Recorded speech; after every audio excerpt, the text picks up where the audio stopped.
Well, it is estimated that nearly 60,000 children in the United States are legally blind. That means that less than 0.1% of kids have some sort of visual impairment. For years, Dr. Jim Mastro, who is blind himself, has provided visually impaired and blind children the opportunity to play sports at his annual summer camp.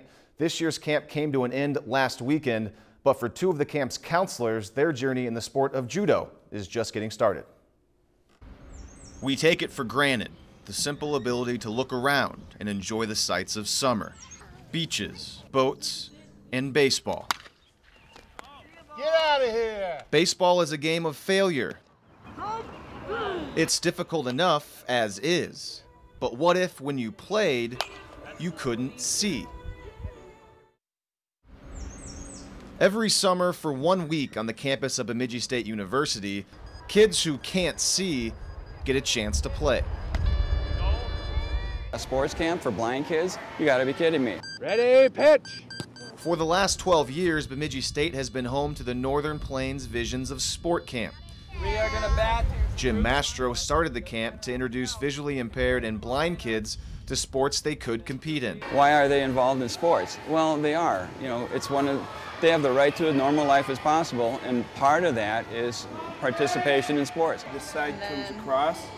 Ben Goodrich used to be one of the campers learning about sports like beat baseball, rock climbing, and judo. Now he's a counselor, and he's legally blind. You can just kind of guess. Ben has some vision, but details are hard to make out. Until I get within a foot or two, then I can read it or something like that. Or if it's Jumbotron size, yeah. I can see it from maybe 20 feet away or something like that. Johan Shaughnessy is a counselor as well, and like Ben, Johan is also legally blind. I have tunnel vision, so it's like looking through toilet paper rolls. If I put my hands like this, it really doesn't affect my vision. I'm completely night blind, so if it's dark out or dimly lit, can't really see much, can't see the stars. But if you gave me a book, I could read that fine. You go! Right now, Ben and Johan are on a mission. Ben, this isn't a polka dance. To qualify for the 2016 Paralympic Games in judo. Here we go. Hajime! Jim Mastro thinks they could do even more than just qualify. I think that a medal, maybe gold, in the Paralympics isn't out of the question. Mastro was a former Paralympian himself. So praise like that means even more. And a crucial reason why Johan and Ben have gotten to this point is because of a wrestling background. I went to state in high school, and I ended my senior year 35-3 in wrestling, so I have a lot of background in that.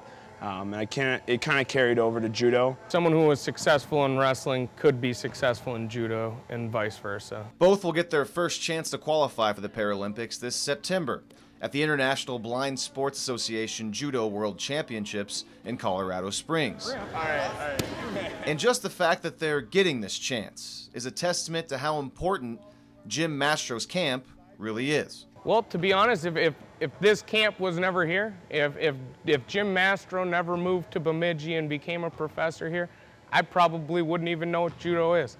I wouldn't be training to be a Paralympian. I wouldn't know all the different sports that are adapted, and I think knowledge is power, and knowing that and being able to spread that knowledge around and let other people who are visually impaired, letting all the people know that you can do that. When I look at some of the kids, where they were when they first came here and where they are now, the confidence that they have, the abilities that they have, hey, you aren't gonna screw with me, buddy, that kind of thing. It makes me feel really good.